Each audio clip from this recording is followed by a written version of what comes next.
하나님의 말씀 마가복음 5장 21절에서 34절의 말씀입니다.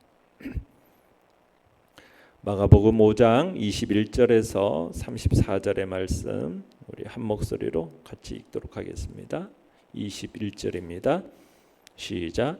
예수께서 배를 타시고 다시 맞은편으로 건너가시니 큰 무리가 그에게로 모이거늘 이에 바닷가에 계시더니 회당장 중에 하나인 야이로라 하는 이가 와서 예수를 보고 발 아래 엎드리어 간곡히 구하여 이르되 내 어린 딸이 죽게 되었사오니 오셔서 그 위에 손을 얹으사 그로 구원을 받아 살게 하소서 하거늘 이에 그와 함께 가실새 큰 무리가 따라가며 애워싸 밀더라. 12해를 혈루증으로 알아온 한 여자가 있어 많은 의사에게 많은 괴로움을 받았고 가진 것도 다 허비하였으되 아무 효험이 없고 도리어 중하여졌던 차에 예수의 소문을 듣고 무리 가운데 끼어 뒤로 와서 그의 옷에 손을 대니 이는 내가 그의 옷에만 손을 대어도 구원을 받으리라 생각하밀러라.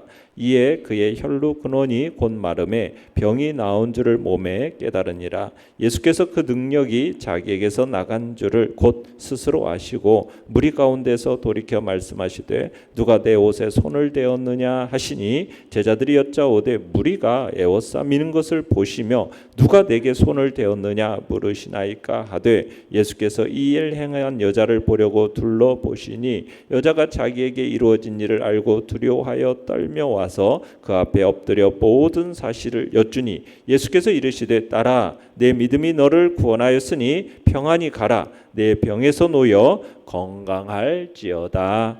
아멘. 오늘 말씀의 제목은 주님 앞에 삶의 문제를 믿음으로 맡기라 라는 제목으로 말씀을 나눕니다.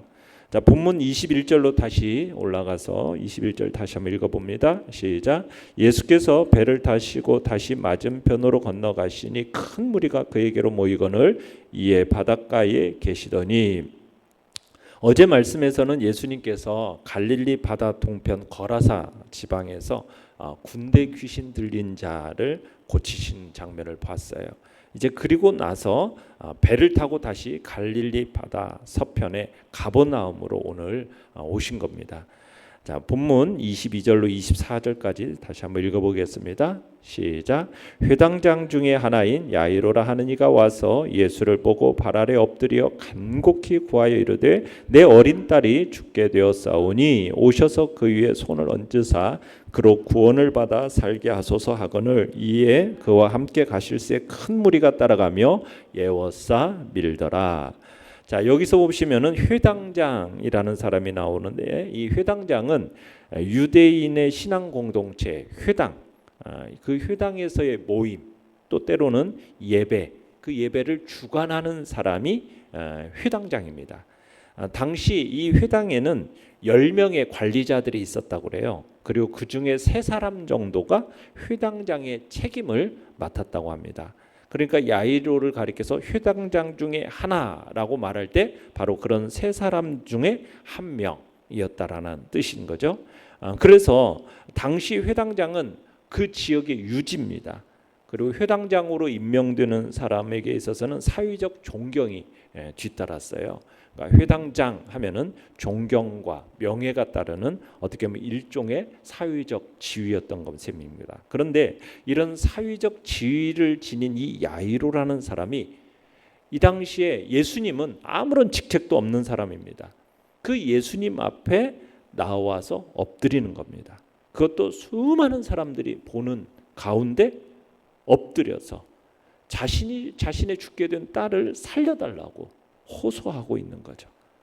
자기 딸을 살리기 위해서 지금은 자기 체면 따위는 지금 완전히 버리고 있는 모습을 보게 됩니다. 그러니까 예수님께서 이 회당장 야이로의 그 간절한 간구를 들으시고 그의 소원을 이루어 주시기 위해서 회당장의 집으로 향하시는 장면입니다. 자, 25절로 26절을 읽어보겠습니다. 시작. 12해를 혈루증으로 알아온 한 여자가 있어 많은 의사에게 많은 괴로움을 받았고 가진 것도 다 허비하였으되 아무 효험이 없고 도리어 더 중하여졌던 자에.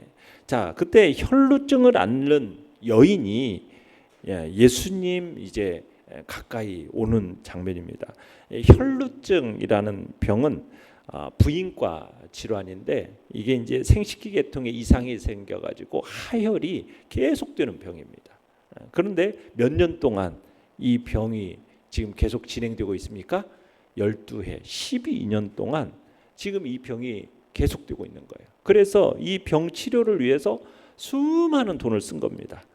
많은 의사들을 만났고 많은 치료를 해봤는데 아무 효험이 없었던 거예요. 오히려 어떻게 됐다고요? 더 심해졌습니다. 중해졌다고 얘기하고 있어요. 그러니까 지금 이 병은 당시 의료 수준으로서는 치료가 불가능했던 병인 겁니다. 더구나 이 병은 율법에 의하면은 몸에 이 피가 나오는 병은 부정한 병으로 율법에서는 간주가 되었어요. 그래서 사람들하고의 접촉이 이게 불가능하도록 율법에서는 규정을 지었습니다. 그래서 사람들과 격리될 수 없는 병, 그게 바로 지금 이 여인이 지금 당하고 있는 병이에요. 그러니까 이 여인은 지금 불치병으로 육체적인 고통을 당할 뿐만 아니라 사람들과의 관계도 끊어진 사회적 격리 속에서 재산도 어떻게 됐습니까? 이 병을 고친다라는 명분 아래 모든 재산도 다 잃어버렸어요. 그래서 마지막 지금 한계 상황에 지금 서 있는 게 지금 이 여인이란 얘기입니다. 자, 내용 관찰 문제 1번을 보시면 혈루증을 알아온 여인은 예수님께서 지나가실 때 어떻게 합니까? 자, 27절로 28절, 29절까지 같이 읽겠습니다. 시작. 예수의 소문을 듣고 무리 가운데 끼어 뒤로 와서 그의 옷에 손을 대니 이는 내가 그의 옷에만 손을 대어도 구원을 받으리라 생각함일러라. 이에 그의 혈루 근원이 곧 마름에 병이 나은 줄을 몸에 깨달으니라. 자, 혈루증을 알아온 여인이 예수님의 뒤로 가가지고 예수님의 옷에 손을 댑니다. 이 여인에게는 어떤 믿음이 있었어요? 내가 예수님의 옷에 손만 대도 구원을 받겠다라는 믿음이 있었던 겁니다. 처음부터 이 여인이 그런 믿음을 가졌던 건 아니었죠. 예수님께 나오기 이전에 그냥 인간적인 방법으로 자기 질병을 치료하고자 수많은 의원들을 찾아다녔던 사람입니다. 온갖 정말 갖가지 민간 율법도 다 동원해 봤어요. 그로 인해서 자기가 가진 재산도 다 허비하고 말았단 말이에요. 그러던 차에 이 여인이 예수님의 소문을 듣게 된 겁니다. 그래가지고 예수님의 옷에 손만 대어도, 내 손만 대어도, 옷에 손만 대어도 나을 수 있겠다라는 단순한 믿음을 갖게 된 거죠. 자, 이 여인이 이 단순한 믿음을 가지고 주님의 옷에 딱 손을 대니까 어떤 일이 일어났습니까? 그 즉시로 확실하게 근원적인 치료를 받게 된 겁니다. 자, 30절을 읽어보겠습니다. 30절 시작. 예수께서 그 능력이 자기에게서 나간 줄을 곧 스스로 아시고 무리 가운데서 돌이켜 말씀하시되 누가 내 옷에 손을 대었느냐 하시니. 자, 예수님께서 자신에게서 그 능력이 나가신 줄을 아셨어요. 그래서 무리를 쫙 둘러보면서 누가 내 옷에 손을 댔냐 물으시는 거죠. 자, 어떻게 보면 주님의 이 질문은 어떤 질문으로 보여집니까? 좀 어리석은 질문으로 여겨지죠. 왜요? 지금 예수님 주변에 많은 사람들이 몰려와 가지고 다 어떻게 했어요? 예수님을 다 접근하면서 밀고 있는 형편이란 말이에요. 31절을 보세요. 제자들이 뭐라고 답변하고 있어요? 무리가 에워싸 미는 것을 보시며 누가 내게 손을 대었냐고 물으십니까? 다소 어떻게 보면 제자들이 불평 섞인 말을 하는 거죠. 아니 지금 이렇게 사람들이 무리들이 밀고 있는데 누가 내 옷에 손을 댔냐? 이게 도대체 무슨 질문이냐는 거예요. 그렇지만 이 질문은 예수님의 이 질문은 매우 의도적인 질문이었던 거죠. 어떤 목적을 가지고 이 질문을 던진 거예요.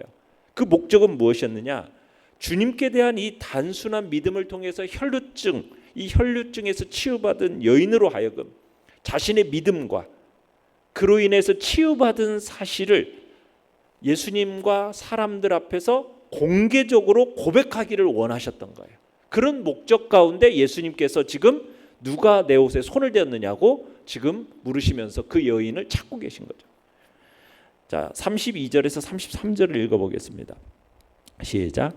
예수께서 이 일 행한 여자를 보려고 둘러보시니 여자가 자기에게 이루어진 일을 알고 두려워하여 떨며 와서 그 앞에 엎드려 모든 사실을 여쭈니. 자, 예수님께서는 제자들의 대답에 전혀 반응하지 않으세요. 자신의 무릎에 여인이 반응하면서 나오기를 기대하시면서 주위를 딱 둘러보셨어요. 자, 예수님의 기다리심은 이 여인이 스스로 나와서 고백할 때까지 계속 예수님은 기다려 주십니다. 그러면서 여인은 이제 자신의 병이 예수님으로 인해서 낫게 될 것이라는 믿음에도 불구하고 비밀스럽게 이 일을 진행시키려고 했어요. 왜냐하면 율법적으로 이 여인은 사람들과의 접촉이 어떤 상태예요? 불가능합니다. 왜냐하면 다른 사람하고 이 여인이 접촉하는 순간 다른 사람이 부정하게 된단 말이에요.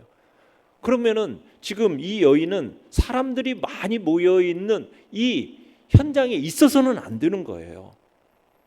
그런데 지금 사람들의 무리 속에 이 여인이 있었고, 그러면 자기와 접촉한 모든 사람은 부정해지는 지금 이런 상황이거든요. 그런데 지금 그런 일이 비밀스럽게 진행하려고 했는데 지금 다 드러나게 된 거예요. 자신의 율법을 조항을 어긴 것, 이것도 그렇고, 그래서 이게 비밀스럽게 진행했던 일이 다 드러나게 생기니까 지금 여인의 마음속에는 두려움이 생긴 겁니다. 그리고 여인은 지금 예수님의 질문에 누가 손을 대었느냐, 그래서 자신이 손을 댄 이유, 그리고 나서 자기에게 일어난 모든 일을 이제 예수님과 모든 사람들 앞에서 이제 간증을 하게 되죠. 자, 내용 관찰 문제 2번을 보시면 예수님께서는 고침받은 여인에게 뭐라고 말씀하십니까? 34절을 읽어보겠습니다. 시작. 예수께서 이르시되 딸아, 내 믿음이 너를 구원하였으니 평안히 가라. 내 병에서 놓여 건강할지어다. 자, 예수님께서 고침받은 여인을 뭐라고 부르십니까? 딸아. 그렇죠? 딸아, 내 믿음이 너를 구원했다. 평안히 가라. 그녀를 향해서 지금 예수님이 직접적으로 사용하신 호칭은 뭐냐? 딸입니다. 얼마나 예수님이 그 여인을 향한 정감 있고 사랑스러운 마음으로 부르셨는지 드러나죠. 이렇게 딸로 불려진 이 여인이 외경에 의하면은 후일에 예수님께서 십자가를 지시고 갈보리 언덕을 올라가실 때 그분의 얼굴에 흘리는 그 땀을 닦을 수건을 이 여인이 드렸다라고 그래요. 그래서 그 땀을 닦은 수건에 뭐 그의 얼굴이 그려졌다라는 외경에 나오는 이야기가 있는데, 예수님께서는 치유의 그 사실의 확인, 자백, 교훈을 통해서 지금 엄하게 여인을 색출하시지 않았습니까? 그러니까 이 여인이 두려움, 떨림 이런 것으로 지금 나오지 않을 수밖에 없었어요. 그런데 여인의 이 고백이 결국 고백이 이제 완수가 되니까 예수님께서는 그 모든 두려움의 그림자를 다 거두어내시면서 지금 믿음으로 말미암는 본래적인 평안을 그에게 허락하시면서 보내시는 것으로 지금 말씀하고 계시는 겁니다. 자, 연과 묵상 문제 3번입니다. 자, 예수님께서는 왜 여인의 병을 치유하시기 전에 내 믿음이 너를 구원하였다라고 말씀하십니까? 자, 지금 그녀의 믿음으로 인해서 육신적인 질병이 치유되었을 뿐만 아니라 영적으로 새 생명을 얻었기 때문입니다. 그러니까 지금 혈루증을 앓던 이 여인이 가졌더라는 이 믿음은 그냥 단순히 그냥 내 병이 치유된다라는 그런 믿음만이 아니라 예수님의 구주되심을 믿는 믿음이었던 거예요. 예수님의 구주되심을 믿는 믿음. 그러니까 예수님의 소식을 듣고 예수님이 우리 인간의 구주되심과, 그러면서 내가 그분의 옷가만 스쳐도 내 이 불치의 지병이 낫겠다, 이 믿음을 가진 거예요. 그러니까 단순히 그냥 병의 치유에 대한 믿음만이 아니라 근본적으로 예수님이 나의 뭐가 되심을, 구주가 되심을 믿는 믿음이 있었기 때문에 내면에 간직해 있었던 그 믿음을 부각시키면서 그녀의 믿음이 그녀의 자신을 구원했음을 지금 확증시키고 있는 겁니다. 그래서 그 여인의 마음속에 새 생명의 구원의 역사와 함께 동일하게 그 육체 질병의 치유의 역사가 나타났음을 우리 주님께서 네 믿음이 너를 구원했다라는 말씀을 먼저 하고 계시는 겁니다. 느낀 점은 4번입니다. 예수님 앞에 간절히 나오는 믿음 하나로 병이 치유되고 영혼까지 구원받는 여인의 모습에서 무엇을 느낍니까?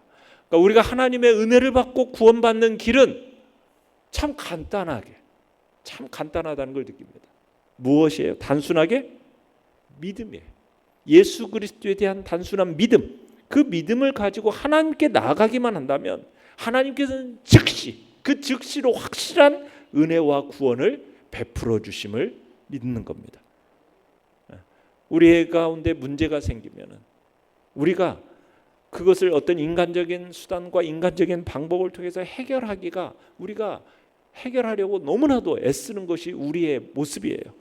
시간과 돈을 우리 인간적인 방법으로 해결하려고 다 허비하는 것이 일수입니다. 그러나 인간적인 수단과 방법으로 해결하려고 하면은 결국 허무감과 절망감만 올 뿐입니다. 자신의 문제를 근원적으로 해결할 수 있는 방법이 거기에서 오지 않아요. 그 문제를 해결할 수 있는 근원적인 방법은 무엇이라고요? 바로 믿음입니다. 믿음. 예수 그리스도에 대한 믿음. 그 믿음이 바로 우리의 모든 문제를 해결하고 인간적인 방법으로 해결을 강구하려 하지 말고 오직 예수 그리스도, 그분에 대한 신뢰, 우리를 고통스럽게 하고 우리를 짓누르는 그 어떻게 보면 죄악된 세상에서 인간적인 방법으로 해방하려고 하지 말고 오직 그분에 대한 믿음이 우리를 구원하시고 우리의 모든 문제를 해결해야 함을 믿고 오늘도 그분 앞에 나아가서 우리의 모든 문제를 아뢰고 단순한 믿음으로, 어린아이와 같이 단순한 믿음으로 주님께 나아가시길 바랍니다. 그럴 때 주님께서 우리의 모든 인생의 문제를 근원적으로 해결해 주시고 가장 확실한 은혜와 구원을 경험하게 될 것입니다. 결단과 적용 5번입니다. 내 삶의 어려운 문제를 믿음으로 주님께 온전히 맡겼을 때 응답받은 적은 언제입니까? 현재 가정과 일터에서 겪는 문제를 예수님께 온전히 맡기고 신뢰하기 위해 무엇을 실천하겠습니까? 우리의 맞는 문제 주님 앞에 오늘도 단순한 믿음으로 나아가 아뢰시고 그분 앞에 온전히 내어 맡기시길 바랍니다. 그분이 바로 우리의 구원자시요 생명의 주인 되심을 오늘도 믿음으로 고백하면서 문제를 그저 그분께 단순하게 아뢰음으로 나아감으로 주님이 주시는 그 풍성한 구원과 생명의 역사, 또 주님이 주시는 모든 문제 해결의 역사를 경험하는 복된 하루 되시기를 간절히 축원합니다. 오늘의 기도 같이 읽겠습니다. 시작. 삶의 모든 문제를 믿음으로 예수님께 온전히 맡기고 응답의 역사를 체험하게 하소서. 아멘. 말씀을 생각하며 기도하시고요. 연약한 우리의 지체들을 위해서 기도해 주시며 하나님의 그 복된 사랑의 역사가 우리 교회 안에 또 특별히 여름 사역을 준비하는 모든 과정 가운데 풍성함으로 모든 우리 아이들이 참여하고 새 생명의 역사를 이룰 수 있는 복된 은혜를 놓고 주여, 우리 세 번 부르짖며 나아갑니다. 주여, 주여.